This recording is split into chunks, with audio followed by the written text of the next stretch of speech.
warahmatullahi wabarakatuh.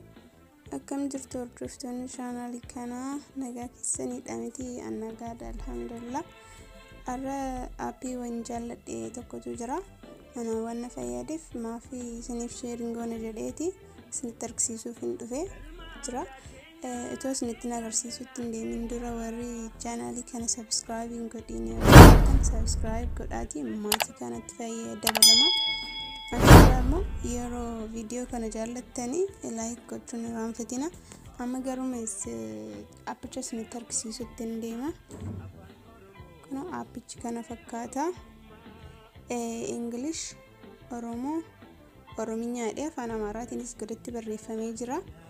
Amma bakki isin argattan akkuma beekamu Play Store jalaa ni argattani. Kun Play Store jalaa yeroo deemtan afaan Oromoo dictionary jettanii barreessitan ani barreessee gatiin jiruuf naaf fida jechuudha. Afaan Oromoo dictionary offline jedheera kun.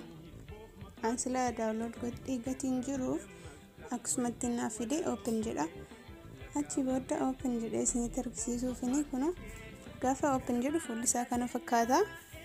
Fakkeenyaaf namoonni aappiin kun kan isin fayyaduuf namoonni afaan Ingilishii fa'aa yookiin kitaabota afaan Ingiliffaadhaan dubbistan gaazexaa garaagaraa namoonni dubbistan tarii gaazexaa afaan Ingiliffaadhaan jiru jechuudha.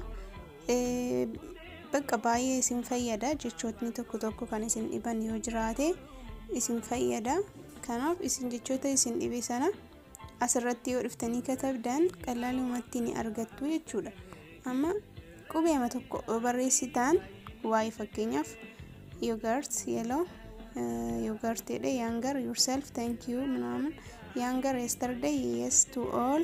Yani bakka qubeen afaan waa'ee dhumaan kan ka'u baay'ee isaa jalatti tarreessee isiniif fida.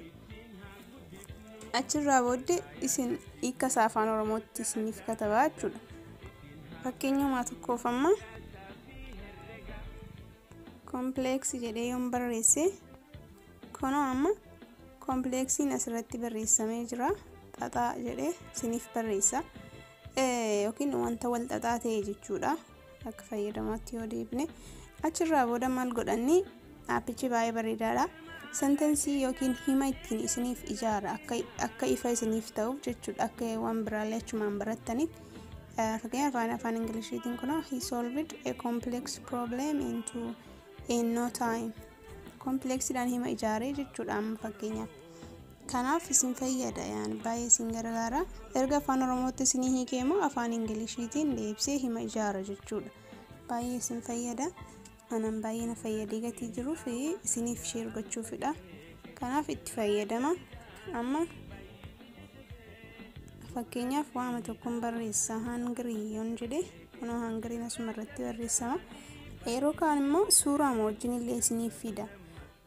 Beela yookaan beela'aa jedhee isiniif barreessa akka ifa isinii ta'uuf yeroo sentensii ittiin ijaarus kun a world full of hungry people jedhee hungry kun sentensii tokko ijaara. Kanaaf isin fayyada. Anillee isinitti agarsiisuu hin danda'u warri jechoota garaagaraa hiikkachuu barbaadanii afaan Ingilishii gara afaan Oromootti warri hiikkachuu barbaadan aappiin kun baay'ee isin fayyada warri hin beekneef jechuudha. Warri beektan silaayyuu ni beektan gatiiteef warri hin beekneef fayyada tarii waan jedhuufidha. Kan viidiyoo kana isinitti agarsiisuu barbaadeef jechuudha. Kanaaf kana fakkaata. Warri waan hordoftaniif galatooma. Yeroo biraa immoo viidiyoo birootiin hanga walitti deebinu nagaan haa ta'aa. Bye bye.